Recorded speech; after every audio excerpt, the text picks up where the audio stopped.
অসংখ্য নিয়ামত দিয়ে লালন পালন করতেছেন। হাজারো নাফরমানি করা সত্ত্বেও আল্লাহ তার নিয়ামত রাজি আমাদের থেকে বন্ধ করে দেন নাই। সময় মতো সূর্য উঠতেছে, আলো দিচ্ছে, তারিখ মতো চাঁদ উঠতেছে, প্রতি রাত্রে আকাশে লক্ষ লক্ষ তারকা, এগুলো সবই আমাদের স্বাস্থ্যসম্মত নিয়ামত। প্রতিদিন দিন রাত সময় মতো হচ্ছে, সিজনারি প্রয়োজন পরিমাণ বৃষ্টি আল্লাহ তাআলা দিচ্ছে। এমন করে বলতে গেলে সারা জীবন শেষ হয়ে যাবে, আল্লাহ পাকের নিয়ামত রাজি আলোচনা করে শেষ করা যাবে না। লানাফিদাল বাহরু ক্বাবলা আন তানফাদা কালিমাতু রাব্বি ওয়ালাউ জিনা বিমিথলিহি মাদাদা।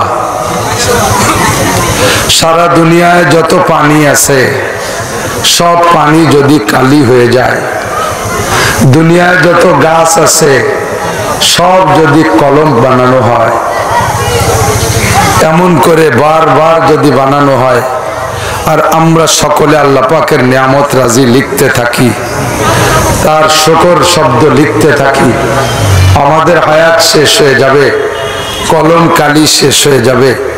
আল্লাহ পাকের কুদরত, তার বড়ত্ব, তার নিয়ামত রাজি গণনা করে শেষ করা যাবে না। এটা ওয়াজের মাঠ, একটা ভ্রাম্যমান মাদ্রাসা। আপনারা এর ভিতরে অধিকাংশ মানুষের জীবনে মাদ্রাসা যান নাই, যেতেও পারবেন না, সময় নেই। সময় থাকলেও পরিবেশ নাই, পরিবেশ থাকলেও ইচ্ছা নাই, ইচ্ছা থাকলেও সুযোগ নেই। তবে দিন সকলের শিখতে হবে। একটু সাক্ষী দেন, দিন সকলের। কিভাবে, কোথায় শিখবেন? আল্লাহ পাক রব্বুল আলামিন দয়াবান মেহেরবান আল্লাহ তাআলা আপনাদের দিন শেখানোর জন্য আহলে হক ওলামায়ে কেরামের ব্রেনের ভিতরে বিভিন্ন পদ্ধতি আবিষ্কার করে দিয়েছে। তার মধ্যে একটা হলো এই মাঠে ময়দানে বসে কিছু শেখা।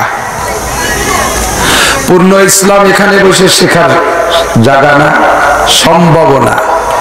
দিন শেখার জন্য একটা উদ্বুদ্ধ করার ফিল্ড এটা। ভ্রাম্যমান মাদ্রাসা বলা যায়, মোবাইল মাদ্রাসা বলা যায়। তো মাদ্রাসা সহ শিক্ষাঙ্গন বিদ্যালয় যত আছে, স্কুল কলেজ ইউনিভার্সিটি, সব জায়গার শিক্ষা পদ্ধতিও যা এখানেও ধরে নেন তা। তো স্কুল কলেজে কমপক্ষে যারা পড়েছেন, ক্লাস টাইমে স্যার পড়ায়, আপনারা তো ফাঁকে ফাঁকে বাদাম খাইছেন। এখন তো খাওয়া খাই চলে বাদাম।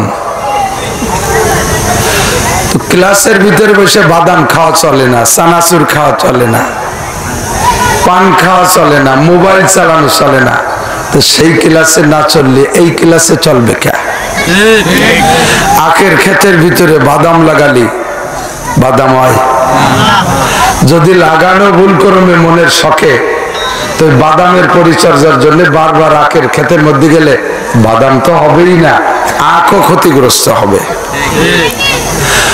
তো বাদামের ক্ষেতে, আখের ক্ষেতে যদি বাদাম লাগালি ভালো না হয়, ওয়াজের ক্ষেতেও বাদাম লাগালি ভালো হবে না। বাদামের চাষ বন্ধ করতে হবে। দুনিয়ার অন্য যে কোনো মজলিসের চাইতে এই মজলিসটা একটু ব্যতিক্রম। জি, কত ব্যতিক্রম! মমতাজ, মনির খান, আলমগীর, এই বড় বড় আলেম যারা আছেন, যে গানের অনুষ্ঠান করে, ওনাদের গানের প্যান্ডেলটা কি ফেরেশতারা বেষ্টন করে রাখে? শুনছেন? ওর উপরে কি সাকিনা নাজিল হয়?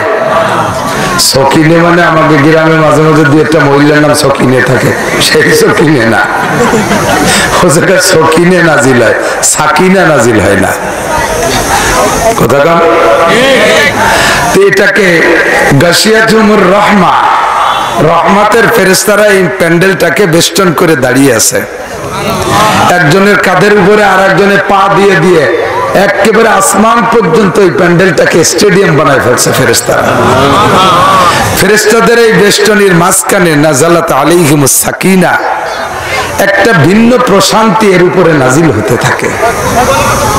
যে কোনো ধর্মীয় অনুষ্ঠান, মসজিদ বলেন, মাদ্রাসা বলেন, মাহফিল বলেন, ইজতেমা বলেন, এসব জায়গায় এই ঘটনাগুলো ঘটে। সাকিনা কি? আসমান থেকে আল্লাহর পক্ষ থেকে একটা প্রশান্তি, মনের ভিতরে কোনো টেনশন দুশ্চিন্তা থাকে না। দেখেন বুড়ো মানুষ, বুড়ো হলে করে ঘুম কমে যায়। শীতকালে বুড়োরে ঘুমানোই মোটে যাচ্ছে না, রুম হিটার দিয়ে রুম গরম করে দিছে, তাতেও হাত পা কালায় আসে, আগুন টানিয়ে ঠেসে ধরছে গাছ সাথে, 3-4টে ল্যাব দিয়ে চেপে ধরছে। এরপরে নাতি নাতনিরা হাত পা মেসেজ করে দেয়, মাথায় তেল মালিশ করে দেয়, বুড়োর ঘুম আসে না। এ পাশ ও পাশ, এ পাশ ও পাশ, ম্যাট্রিক পাস ইয়ে পাস করে ফেলাই দেয়, তবু ঘুম আসে না। ওইগুলোরে শুক্রবারে মসজিদে ইমাম সাহেবের সামনে নিয়ে বসায় দেবেন অশুনতি। ইমাম যখন বয়ান শুরু করবে, বুড়োর ঘুম শুরু হয়ে যাবে। ঘুমতি না লাইয়ে দাড়ি ভাষায় ফেলাই দেয়, উবতে যে আরেকজনের পর পড়ে। এই ঘুম কোত্থেকে আসে? নাজালাত আলাইহিমুস সাকিনা, এর নামই হলো প্রশান্তি আর সাকিনা। এই সাকিনার মজলিসে আপনি আদবের লিহাজ কিভাবে করবেন আল্লাহ পাক নিজেই শিখিয়ে দিয়েছে। ওয়াইদা কুরিয়াল কুরআনু ফাসতামিউ লাহু ওয়া আনসিতু লাআল্লাকুম তুরহামুন। যখন তোমাদের সামনে কোরআনে কারীম তেলাওয়াত করা হয় অথবা তার তরজমা তাফসীর আলোচনা করা হয়, ফাসতামিউ, এই যুবক আমার দিক, আবারও বাদাম খায়। তুই, আমি তোকে বাড়ির মেহমান, তোরা এই জায়গার মেজবান, তো তোরা বাড়ি এলাকা খাবি আর আমি বক বক খাবো, আমরা সাইডে আমিও খাবো, নালি হবে না, যাবে না। বাড়ি এলাকা খাবো আর আমি এই বক বক করছি, তা শুনবে এত ঠকান ঠকাবো খায় তোমরা। আল্লাহ আল্লাহ বলেছেন কি? ফাসতামিউ, অন্তরের কান দিয়ে শোনো। ফাসমাউ মানে এই কান দিয়ে শোনা। আর ফাসতামিউ উলামায়ে কেরাম জানে কাসরাতুল মাবানি তাদুল্লু আলা কাসরাতুল মাআনি। ফাসতামিউ শব্দ আসছে ফাসমাউ থেকে, সামিয়া ইসমাউ থেকে আসছে। তো মূল শব্দ সিন মিম আইন, এর মানে কান দিয়ে শোনা। যখনই এর সাথে হরফ বেড়ে গেছে তখন তার আমর সিগা আদেশ সূচক শব্দ হচ্ছে ফাসতামিউ। তো শব্দ বেড়ে গেলে অর্থ বাড়তি হবে, সেই হিসেবে ফাসমাউ মানে এই কান দিয়ে শোনো, ফাসতামিউ মানে অন্তরের কান দিয়ে শোনো। পার্থক্য কি?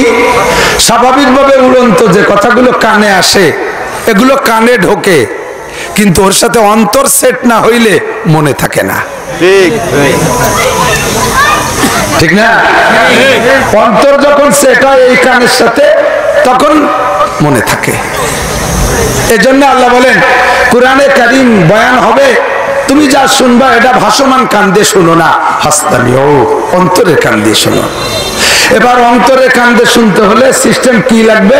আল্লাহ কয় ওয়া আনসিতু, তখন অবস্থাটা হতে হবে ওয়া হালিয়া।